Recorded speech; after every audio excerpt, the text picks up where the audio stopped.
I will tell you everything you need to know about Overwatch. If you have any questions, drop them down in the comments below and be sure to hit that like button.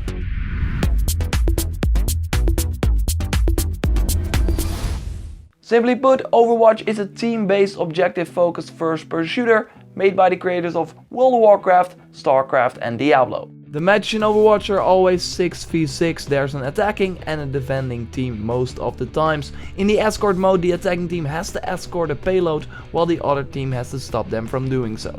If the time runs out and the payload is not at the end of the map, the defending team wins. The two other modes, Assault and Control, are all about capturing zones. While in Control both teams fight for the same spot, in Assault there's an attacking team that needs to capture the point while the other team must hold it. Yep, that's all, there's no team deathmatch because Overwatch is not about kills or your KD ratio. There's no combat log where you can see who killed who.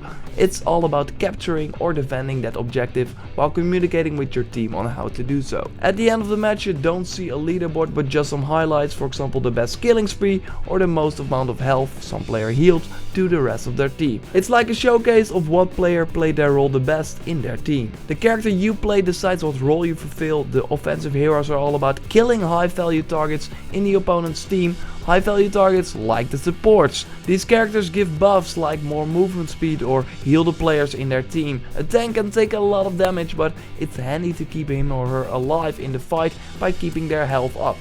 Tank got shields or just a ton of health to absorb damage and are also good in holding points or moving the payload. What is a better way to defend the objectives than turrets, and that's where the defensive characters most of the time come in. A turret or a robot that becomes a turret will really help your defenses be way stronger. Then you also have Sniper Widowmaker that can kill incoming enemies, or Mei that can freeze enemies that stand in the capture point or just block their entire path.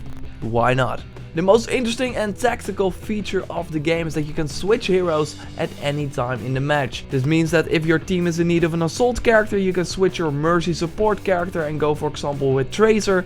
That way you can get behind enemy lines, place a sticky bomb and kill a high value target. Knowing when to switch from character to character and communicating that with your team is the key to victory. All the Overwatch heroes have their own backstory, personality and unique skills and weapons. For example, the sniper character Widowmaker has the skill to see characters that are nearby and also get to high places for some nice sniper locations. Tank Diva on the other hand pilots a big mech that can fly to the nearby objective and also absorb incoming damage. Awesome is that she can jump out of the mech to make it explode and kill everyone in a large area, but also that if her mech is down, she jumps out and only has a handgun to defend herself. I personally really like the Junebug Diva skin, but there are a ton of skins that you can collect for every hero. You can get them via loot boxes that you unlock for every level you increase. After a match you get XP to watch your level, and as a reward you can open a loot box every time you level up. In the loot boxes you have a chance to get one of the skins, Gravity, that you can use in the level to give it more color,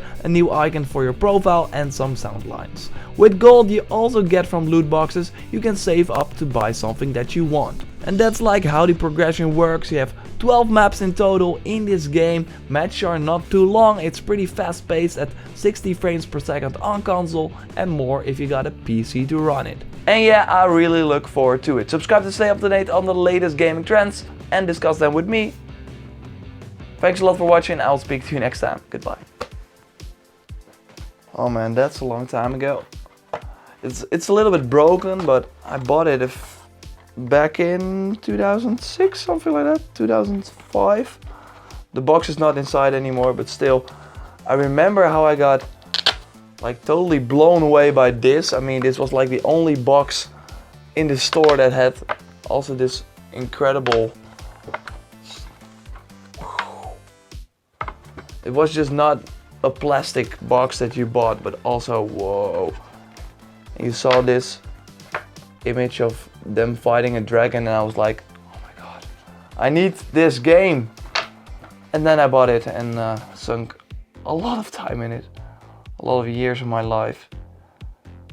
Never regret it. It's my favorite game of all time, but it's awesome that I still have this box. Normally I throw stuff away, but yeah, I still have it. Awesome.